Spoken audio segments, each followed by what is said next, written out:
ألم تر كيف فعل ربك بأصحاب الفيل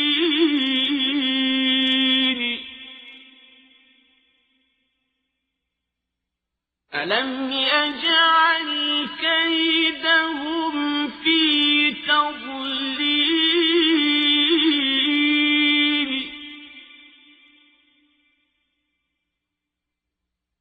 وأرسل عليهم طيرا أبابيل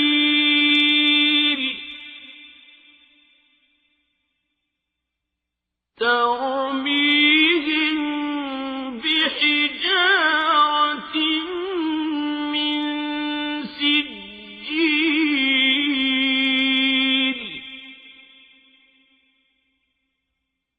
فجعلهم كعصف مأكول.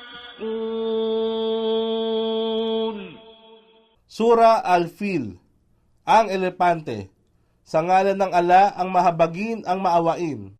Hindi mo ba napagmasdan kung paano pinakitunguhan ng iyong Panginoon ang mga hukbong may kasamang elepante? Ang kasaysayan ng hukbo ng elepante ay nangyari sa taon ng pagsilang ng Propeta Muhammad. Si Abraham al-Ashram ay gobernador ng Yemen na nasa ilalim ng kapangyarihan ng hari ng Ethiopia. Ang Yemen ay bahagi ng kaharian ng Ethiopia noon. Siya, Abraha, ay nagbalak na magtayo ng tahanan sa Sanaa, ang kabisera ng Yemen, tulad ng Kaba sa Makkah, upang anyayahan ang mga Arabo na magsagawa ng Hajj sa Sanaa kaysa Kaba, Al-Bait Al-Haram sa Makkah, na may layuning ibahin ang pagpapalitan ng kalakalan patungong Yemen. Iminungkahin niya ito sa hari ng Ethiopia na sumang-ayon naman sa kanyang balak. Kaya ang tahanan ay itinayo at pinangalanang Al-Hulyais. Wala gayong dambana na katulad niyaon noon. Minsan, may isang tao mula sa angkan ng Qarais na nagtungo roon at siya ay naggalit sa kanyang nakita. Kaya sa kanyang galit, siya ay umihi at dumumi sa mismong dambanang ito. Nang makita ito ni Abraha, hindi niya mapigilan ang kanyang galit at nagtawag siya ng mga kawal upang lupigin ang Makkah at wasakin ng tuluyan ang Kaba. Sa kanyang kawal, sila ay mayroong 13 elepante at kabilang narito ang pinakamalaking elepante na kung tawagin ay Mahmud. Kaya sila ay nagpatuloy patungo sa Makkah. Walang sino mang humarang na hindi pinapatay.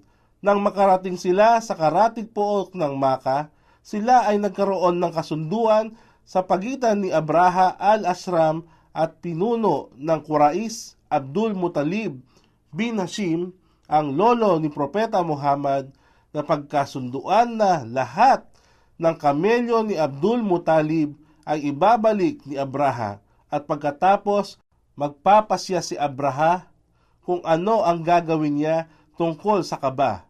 Inutusan ni Abdul Muttalib ang taong bayan na lumikas patungo sa bundok na kasama ang kani-kanilang mga pamilya kung sakaling ang mga mananakop at maminsala sa kanila. Kaya ang mga kawal ni Abraha ay nagtungo hanggang makarating sila sa lambak ng Muhasir. Habang ang mga kawal ay papalapit na sa Makkah, bigla silang sinalubong ng mga kawan ng mga ibon na may daladalang batong matitigas. Bawat batong tumatama sa katawan ng mga kawal ni Abraha ay nakamamatay, kaya sila ay napuksang lahat. Tumakas si Abraha habang ang laman ng kanyang katawan ay pumuputok dahil sa paghagis ng bato ng mga ibon. Siya ay namatay habang patungo pabalik sa Yemen. Ito ang isang tagumpay na ipinagkaloob ng Allah sa mamamayan ng Makkah. At ito ang pangangalagang ginawa niya para sa kanyang banal na tahanan sa Maka. Tafsir Ibn Kathir, pahina 851, volume 10.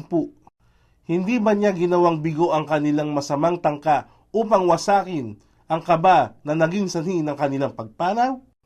At siya ay nagpadala ng mga kawan ng ibon laban sa kanila, na nagpupukol sa kanila ng bato, sigil, yari sa pinatigas na luad, at sila ay nagmistulang sinalantang mga tuyong dayami.